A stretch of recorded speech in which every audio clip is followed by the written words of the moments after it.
Bismillahirrahmanirrahim. Assalamualaikum warahmatullahi wabarakatuh. Waalaikumsalam. Bahasan kita pada pagi hari ini masih berkaitan masalah hidup dan mati. Dan untuk perkara ini tidak akan lepas daripada perkara roh dan jasad. Tidak akan lepas daripada perkara roh dan jasad. Karena apa? Di dalam diri kita ada dua unsur, yaitu unsur roh dan unsur jasad. Hadirin yang berbahagia, hamba-hamba Allah yang mudah-mudahan selalu dirahmati oleh Allah Subhanahu wa taala. Seorang yang yakin dan percaya bahwa roh manusia itu akan hidup terus, kekal dan abadi dengan segala kesadaran dan pengertian sebagai yang telah kita bicarakan sebelumnya, maka ketakutannya akan mati akan berkurang sedikit atau banyak, tergantung dengan sedikit banyaknya kepercayaan atau keyakinan sendiri, tergantung kepada keimanan kita ya. Jadi keimanan kita ini sangat mempengaruhi rasa takut ya, sangat mempengaruhi rasa takut akan kematian ya. Mempengaruhi rasa takut akan kematian. Apakah takutnya luar biasa atau biasa-biasa saja, bergantung kepada keimanan. Bismillahirrahmanirrahim.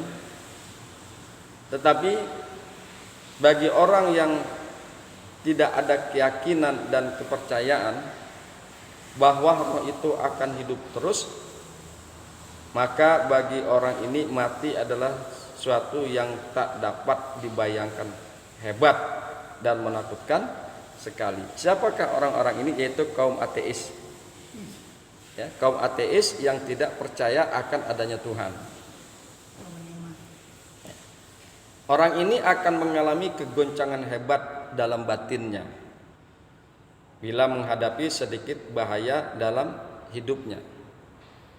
Misalnya bila dia jatuh sakit atau terjadi kekacauan atau kerusuhan dalam masyarakat, orang yang tak punya kepercayaan dan keyakinan ini tak mungkin dapat merasakan ketenangan dalam hidupnya, sekalipun dia sehat atau kaya raya, sekalipun dia kuat dan mempunyai kedudukan, sekalipun dia seorang pejabat, sekalipun kekayaannya sangat luar biasa. Tanpa keyakinan dan kepercayaan, jiwa menjadi ringan, gampang digoyangkan oleh sedikit angin saja, dapat digoyangkan oleh ujian, walaupun ujian itu sangat sedikit, gampang digoyangkan oleh angin. Tetapi jiwa orang yang berisi kepercayaan dan keyakinan adalah jiwa yang berat, tak gampang digoyangkan oleh kejadian-kejadian kecil. Sebab itu beruntung sekali orang yang mempunyai kepercayaan dan keyakinan itu, dan merugi sekali orang yang hidupnya tanpa kepercayaan dan keyakinan. Rugi. Orang yang tidak beriman itu rugi. Tidak memiliki kepercayaan dan keyakinan itu sangat rugi. Oleh karena itu beruntunglah kita sebagai orang-orang yang memiliki kepercayaan dan keyakinan bahwa roh itu adalah bersifat abadi. Beruntunglah kita. Hadirin yang berbahagia, hamba-hamba Allah yang mudah-mudahan selalu dirahmati oleh Allah Subhanahu wa taala. Setelah mengetahui akan rahasia roh dan tubuh manusia sebagai yang diterangkan sebelum ini, dapatlah diketahui bahwa mati itu tidak lain hanyalah terjadinya perpisahan antara roh dan jasad. Mati kan begitu. Mati itu adalah perpisahan antara roh dan jasad. Ketahuilah bahwa unsur roh adalah unsur samawi, unsur yang tinggi, asalnya dari atas, itu dari langit. Makanya ketika kita seringkali mendengar ketika jasad kita masuk ke liang lahat, ya, akan dimasukkan ke liang lahat jasad kita, jenazah, maka disunahkan untuk membaca Allahumma iftah abwabas sama liruhi Fulan bin Fulan. Ya.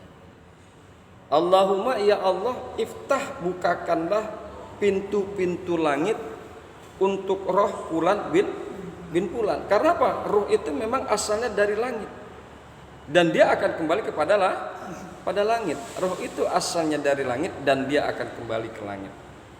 Sedangkan jasad atau tubuh adalah unsur ardi, unsur yang rendah, yang berasal dari tanah atau bumi. Demikian juga digambarkan di dalam Al-Quran. A'udzu billahi minasyaitonir rajim. Bismillahirrahmanirrahim. Wa idza zukiru la yazakkaruna wa iza ra'a ayatan yastakhiruna. Di dalam Al-Quran juga dikemukakan huwa a'lamu bikum iza ansha'akum minal ardi. Dia lebih mengetahui tentang keadaanmu ketika dia menjadikan kamu dari tanah. Ini tertuang di dalam An-Najm ayat 32. Ya. Ketika dia menjadikan kamu dari tanah. Huwallazi khalaqakum min turab. Dia yang menciptakan kamu dari tanah. Al-Mu'min ayat 67. Karena memang dia dari tanah, maka dia akan kembali ke tanah. Jasad itu akan kembali ke tanah. Makanya ketika jasad ini berpisah dengan roh dan jasad ini dikembalikan ke tanah, ke dalam liang lahat. Summa yu'idukum fiha. Kemudian dia mengembalikan kamu ke dalam tanah. Maksudnya jasad itu dikembalikan ke dalam tanah. Nuh ayat 18. Nuh ayat 18. Minha khalaqnakum wa fiha yu'idukum. Dari bumi atau dari tanah itulah kami menjadikan kamu, dan kepadanya kami akan mengembalikan kamu. Toha ayat 55. Hadirin yang berbahagia, hamba-hamba Allah yang mudah-mudahan selalu dirahmati oleh Allah Subhanahu wa taala. Alam roh adalah alam rohani yang hidup sendiri, bukan karena dihidupkan. Tidak membutuhkan makan dan minum, tidak membutuhkan pakaian dan tempat. Itulah roh. Adapun jasad, karena unsurnya rendah, hidupnya karena dihidupkan, geraknya karena ada yang menggerakkan. Untuk hidup dan geraknya ini, jasad atau tubuh membutuhkan makan dan minum, membutuhkan pakaian dan tempat untuk menjaga dan mempertahankan wujud atau adanya. Itulah jasad. Itulah jasad. Karena manusia terdiri dari roh dan jasad, maka semua kebutuhan manusia terhadap benda-benda dunia ini adalah karena untuk memenuhi kebutuhan jasad semuanya. Kita makan untuk jasad, kita berpakaian untuk jasad, bahkan kita berperhiasan untuk jasad, bukan untuk roh. Ya.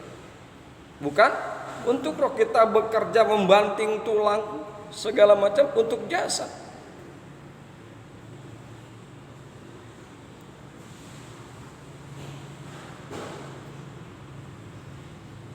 Karena kebutuhan jasad yang banyak ini, maka selama roh berada dalam jasad, maka roh turut berpengaruh oleh kebutuhan jasmani manusia. Bila saja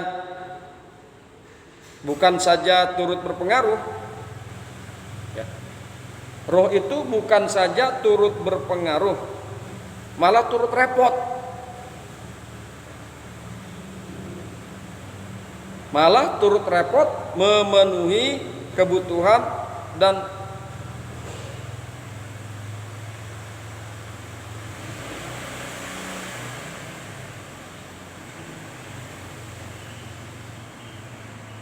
karena kebutuhan jasad yang banyak ini, maka selama roh berada dalam jasad, maka roh turut berpengaruh oleh kebutuhan jasmani manusia. Bukan saja turut berpengaruh,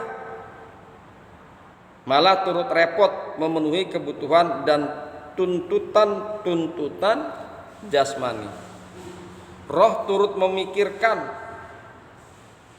berusaha, memeras kemampuannya yang bernama pengertian dan kesadaran akal untuk memenuhi kebutuhan atau tuntutan jasmani, mencari makan dan minuman, harta benda, kedudukan dan pangkat serta lain-lain. Nah, itulah roh. Padahal kebutuhan itu bukan untuk roh, akan tetapi untuk jasad. Jadi selama roh itu berada di dalam jasad, maka roh itu ikut memikirkan bagaimana caranya jasad ini bisa berkembang, bisa tumbuh berkembang. Karena masih ada di dalam roh, di dalam tubuh bersama jasad, maka roh ini turut memikirkan bagaimana jasad ini bisa ditutupi oleh pakaian. Bahkan yang paling repot, bagaimana jasad ini bisa ditutupi oleh pakaian yang indah, pakaian yang bagus, yang bisa dinilai orang-orang baik. Kan begitu. Bukan hanya sekedar pakaian saja, tapi roh juga memikirkan pakaian yang indah, yang bagus untuk jasad. Bahkan perhiasan, baik itu gelang, ya, cincin, kalung, anting, semua yang terbuat dari emas, bertahtakan berlian, mutu manikan, jamrud dan lain sebagainya, itu semua adalah kebutuhan jasad, bukan kebutuhan roh. Yang memikirkan itu siapa? Roh. Yang memikirkan itu semua adalah roh. Yang pontang-panting mencari kesana kemari adalah roh. Kan gitu. Yang pontang mencari kebutuhan jasad itu adalah roh. Yang pontang-panting mencari makan adalah roh untuk kebutuhan jasad. Jadi demikian, selama roh itu berada di dalam tubuh dan bersama-sama dengan jasad, maka roh akan selalu direpotkan oleh kebutuhan jasad. Hadirin yang berbahagia, hamba-hamba Allah yang mudah-mudahan selalu dirahmati oleh Allah Subhanahu wa taala. Itulah kajian kita pada pagi hari ini. Kita semakin mengerti bahwa roh dan jasad memiliki karakter yang sangat berbeda. Roh tidak membutuhkan apa-apa, tapi jasad membutuhkan apa-apa, baik makanan, perhiasan, pakaian dan lain sebagainya. Hadanallah wa iyyakum ajmain. Assalamualaikum warahmatullahi wabarakatuh.